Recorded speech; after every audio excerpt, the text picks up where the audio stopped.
ذبابة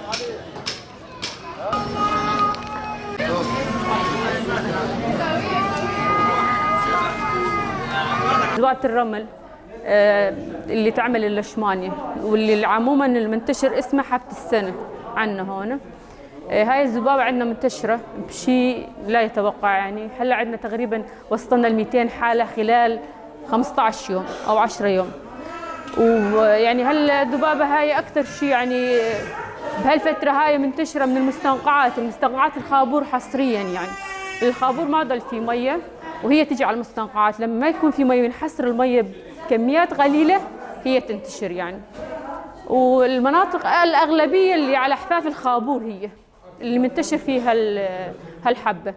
يعني الحالات اللي عم تجينا كلياتها على حفاف الخابور، كل شيء منطقة على الخابور، مثلا تل مساس، تل مغاص، تل فيضة، كلهم هدول هي المنتشرة فيهم، وعم تنتشر شوي شوي، عم تزحف الذبابة على المناطق الداخلية مثل التمر كمان عنا.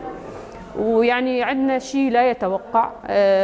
صار لنا 3 سنوات صراحة ما في عنا، لأنه كانت منظمات تدعم إنه لازم هالذبابة يجي مبيد يرشون المنطقة تنتهي.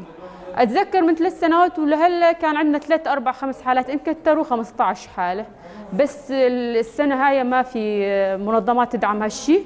وكمان البلدية عم يدوروا حل، ما في حل عنده، إنه بدها يعني منظمة تدعم حصريا، تدعم انه تنرش المنطقة. ما في كمان الدبانة ما تطلع بالنهار، حدها تطلع بالمساء، هي اكثر شيء تطلع المساء، الصبح خالص، وشغلها هي بالليل طبعا. وهي الذبابة ما بتطير طير كمان، اللي ينام على السطح الثاني ما توصل لعنده لانها ما بتطير، تقفز قفز. وهي لا ترى بالعين المجردة، يعني مو شغلة البق هذا اللي نحن نشوفه صغيرة كثير. طول فترة الصيف الحضانة تبعها 6 شهور، طول فترة الصيف تشتغل الذبابة هاي.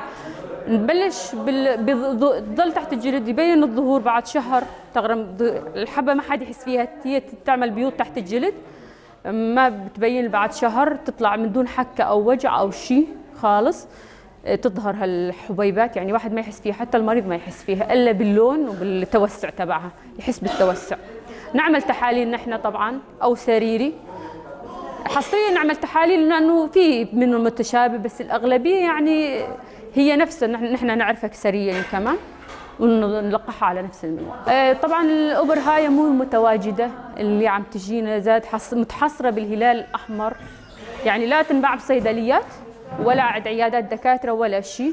هي كمان منظمه تدعمنا بهالشيء هذا ويعطيهم العافيه، ما يقصروا، كمان عم يتعاونوا معنا وعم تجينا كميات منيحه، عم نحاول انه عم نوفر الدواء هذا ومجاني للعالم، عم ما يقصروا. يعني الناس اللي عم تتعامل معنا ما عم تقصر بهالشيء. لو في مراهم او شيء كان ساعد هالشيء هذا، ما في غير المعقمات، وهي انه مو جلديه، هي تحت الجلد، يعني بدها حصريا يقولون تامين هذا او تبريد او بالحراره، وهالشيء هذا مو متطور عندنا التبريد بالحراره، بس بالامبول بس.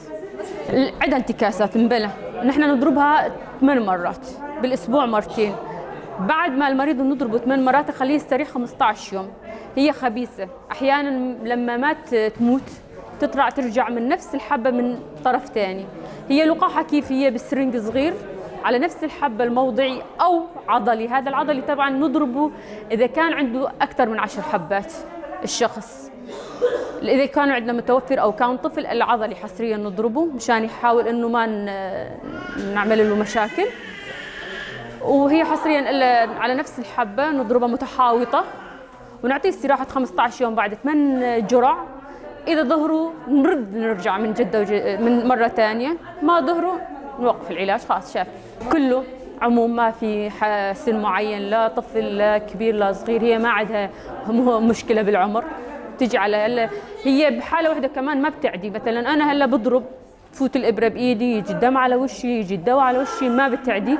بس بحالة واحدة تعدي، إذا فاتت بالبيت، إذا ضربت أي واحد من البيت يمكن تضارب العيلة كلياتها إذا فاتت بالبيت. أو بمرحلة ثانية تجي تاخذ المصل من نفس الشخص المصاب تنقل الشخص ثاني. وبناشد انه بدنا منظمه تدعم، انه بدنا مبيدات حصريا. هلا العلاج ومقدورنا عم نحاول انه نساعد بالعلاج قدر الاستطاع، بس بدنا شيء جذري لهالحل هذا، هو رش مبيدات مشان تنقتل هالذبابه هاي، مشان يخف هالضغط هذا يعني تضل مشان يخف الانتشار تبعها صراحه. وترجع مي الخابور تكون صافيه ونقيه كمان، اكيد راح تنتهي هي، لان هي تجي على المستنقعات حصريا. بالعكس المي هو السبب الرئيسي والاخير لهالذبابه هاي. قد ما تقلص المي وصار مستنقعات هي بتجي تتكاثر علينا، قد ما اجانا مي صافي وطيب وعذب راح تتقلص وهي وراح تنتهي، هي تجي على القذاره.